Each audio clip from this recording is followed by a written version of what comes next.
అలాగే ఈ కార్యక్రమాన్ని ఇంత విజయవంతంగా ఇక్కడ ఆర్గనైజ్ చేసినందుకు బాబురావు గారికి, అలాగే సార్ వెంకట్రావు గారు, వీరిరువురికి కూడా అందరి తరపున హృదయపూర్వక ధన్యవాదాలు తెలియజేసుకుంటున్నాను.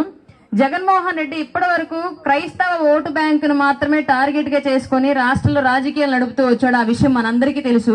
క్రైస్తవ సమాజానికి నేను ఒక విషయం చెప్పాలి అనుకుంటున్నాను. బైబిల్ని, రాజ్యాంగాన్ని వేరువేరుగా చేసి చూడండి. క్రైస్తవ సమాజం ఎవరైనా సరే, బైబిల్ అనేది మన మనసుకు సంబంధించిన విషయం. మనం నలుగురు ఎక్కడ కూర్చున్నా ఏ మతాన్నైనా ప్రార్థించవచ్చు, ఏ దేవుడినైనా ఆరాధించవచ్చు, మన కోరికలు ఏవైనా సరే మనసులో భగవంతుడికి విన్నవించుకోవచ్చు దేవుడికి. కానీ రాజ్యాంగం అనేది ఈ సమాజంలో మనతో పాటు ఉన్న అన్ని కులాల్లో మన స్థానం ఏంటి, మనం ఏ విధంగా ముందుకెళ్ళాలి, మనం చదివించుకున్న పిల్లల భవిష్యత్ ఏంటి, తర్వాత ఈ సమాజంలో మన రక్షణ ఏంటి, ఇలాంటి అన్ని అంశాలతో ముడిపడింది భారత రాజ్యాంగం. ఆ రాజ్యాంగాన్ని మనకు అందించింది కూడా మన దళిత జాతుల్లో నుంచి ఉద్భవించిన ఒక వెలుగు కిరణం డాక్టర్ బిఆర్ అంబేద్కర్ గారు. అలాగే ఆయన తర్వాత పూలే గారు కానివ్వండి, కాంశీరామ్ గారు కానివ్వండి, తర్వాత క్రియాశీలక రాజకీయాల్లో పైన బొమ్మ తెలుసా మీకు ఎవరికైనా? అంటే విగ్రహాలు ఆయన ఉండవు కాబట్టి ఎవరికి తెలియకపోవచ్చు. తెలుసా? జగజ్జీవన్ రామ్ గారు తెలుసా?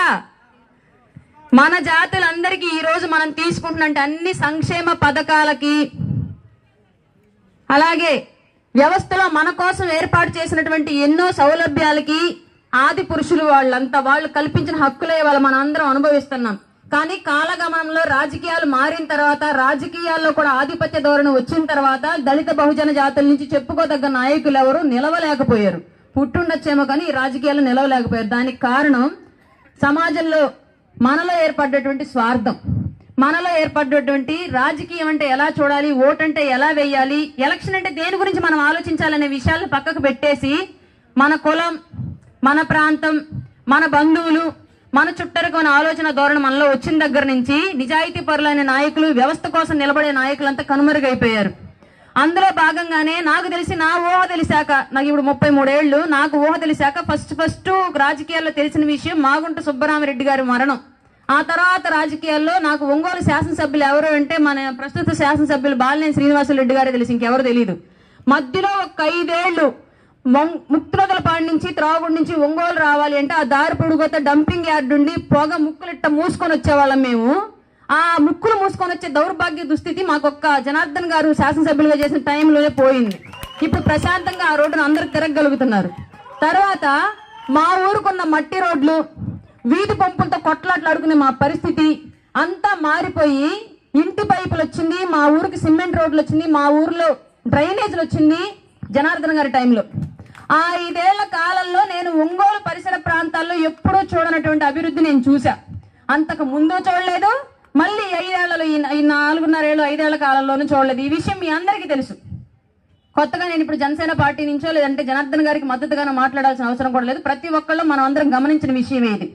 ప్రజలకు సంబంధించిన అంశాలన్నింటినీ పక్కన పెట్టి కేవలం సంక్షేమ పథకాల పేరుతోటి వాటితోనే గెలిచేస్తాం మేము, వాటితోనే మళ్ళీ అధికారం స్థాపిస్తామని చెప్పేసి క్రైస్తవం ముసుగులో బైబిల్ చేతిలో పెట్టుకొని వచ్చి మళ్ళీ మిమ్మల్ని ఓట్లు అడగడానికి వస్తుంది ఒక సైతాన్. గుర్తుపెట్టుకోండి, కలియుగ యేసు ప్రభునని చెప్పేసిన టైంలో. ఆ 5 ఏళ్ల కాలంలో నేను ఒంగోలు పరిసర ప్రాంతాల్లో ఎప్పుడూ చూడనటువంటి అభివృద్ధి నేను చూసా. అంతకు ముందు చూడలేదు, మళ్ళీ 5 ఏళ్లలో, ఈ 4.5 ఏళ్ళు 5 ఏళ్ల కాలంలోనూ చూడలేదు. ఈ విషయం మీ అందరికీ తెలుసు. కొత్తగా నేను ఇప్పుడు జనసేన పార్టీ నుంచో లేదంటే జనార్దన్ గారికి మద్దతుగానో మాట్లాడాల్సిన అవసరం కూడా లేదు. ప్రతి ఒక్కళ్ళు మనం అందరం గమనించిన విషయమే ఇది. ప్రజలకు సంబంధించిన అంశాలన్నింటినీ పక్కన పెట్టి కేవలం సంక్షేమ పథకాల పేరుతోటి వాటితోనే గెలిచేస్తాం మేము, వాటితోనే మళ్ళీ అధికారం స్థాపిస్తామని చెప్పేసి క్రైస్తవం ముసుగులో బైబిల్ చేతిలో పెట్టుకొని వచ్చి మళ్ళీ మిమ్మల్ని ఓట్లు అడగడానికి వస్తుంది ఒక సైతాన్. గుర్తుపెట్టుకోండి, కలియుగ యేసు ప్రభునని చెప్పేసి నమ్మిస్తున్నారు. కలియుగ యేసు ప్రభు కాదు, బైబిల్ ముసుగులో, రాజకీయ నాయకుడు ముసుగులో వస్తుంది సైతాన్. 5 ఏళ్లుగా మనల్ని కబళించి వేసింది. కల్తీ మద్యం పేరుతో మనల్లో ఎంతో మంది ప్రాణాలు కూడా తీసింది. ఆ విషయం మీ అందరికీ తెలుసు. మీరు మళ్ళీ చెప్తున్నానమ్మా, మీ కుటుంబంలో ఎవరైనా సరే మీ భర్త తాగుబోతా, మీ కొడుకు తాగుబోతా, మీ తండ్రి తాగుబోతా, ఖచ్చితంగా మళ్ళీ జగన్మోహన్ రెడ్డికి గనక ఈసారి ఓటేస్తే మళ్ళీ ఎలక్షన్ టైంకి మీ ఇంట్లో వాళ్ళని కోల్పోవాల్సిన పరిస్థితి వచ్చింది. గుర్తుపెట్టుకోండి. 4 ఏళ్లుగా తాగి 35 ఏళ్ల లోపు యువకులు ఎంతమంది ఈ రాష్ట్రంలో చచ్చిపోయారో వైద్య ఆరోగ్య శాఖ లెక్కలు చెప్తుంది. ఎంతమంది ఆడబిడ్డలు 30 ఏళ్లు కూడా నిండక ముందు వితంతువులై రోడ్డును పడ్డారు, ఎంతమంది చిన్న పిల్లలు తండ్రులను కోల్పోయి అనాథలయ్యారు మీ అందరికీ తెలుసు. మీ చుట్టుపక్కల చాలా మంది చనిపోయి ఉంటారు చూసుకోండి. లివర్ పాడైందని, పేగులు పాడేయని, ఊపిరితిత్తులు పాడేయని చెప్పేసి రకరకాల కారణాలతోటి. దీనికి కారణం ఏంటి? ఎప్పుడు 10 ఏళ్ల నుంచి 20 ఏళ్ల నుంచి తాగుతున్న వాళ్ళు ఎప్పుడు చెడిపోను అవయవాలు ఈ 4 ఏళ్లలో ఎందుకు చెడిపోయాయి? మీకు అమ్మఒడి పేరుతోటి, ఆసరా పేరుతోటి, ఇంకేంటంటే పథకాల పేరుతోటి సంవత్సరానికి 10,000 15,000 మీ అకౌంట్లో వేసి ఈ జగన్మోహన్ రెడ్డి మీ భర్తలతోటి విషం తాగించి చంపి మిమ్మల్ని రోడ్డును వేస్తున్నాడు. అదే జగన్మోహన్ రెడ్డి నిలబెట్టినటువంటి ఈ బాలినేని శ్రీనివాసరెడ్డి గనక మీరు ఓటేస్తే మీ కుటుంబంలో తాగుడుకు బానిసలైన వాళ్ళ మరణాలను ఎట్టి పరిస్థితుల్లోనూ ఈ బాలినేని శ్రీనివాసరెడ్డి ఆపలేడు, గుర్తుపెట్టుకోండి. అదే మీరు దామచర్ల జనార్దన్ గారికి గనక ఓటేస్తే ఆ కల్తీ మద్యాన్ని ఈయన ఆపగలడు.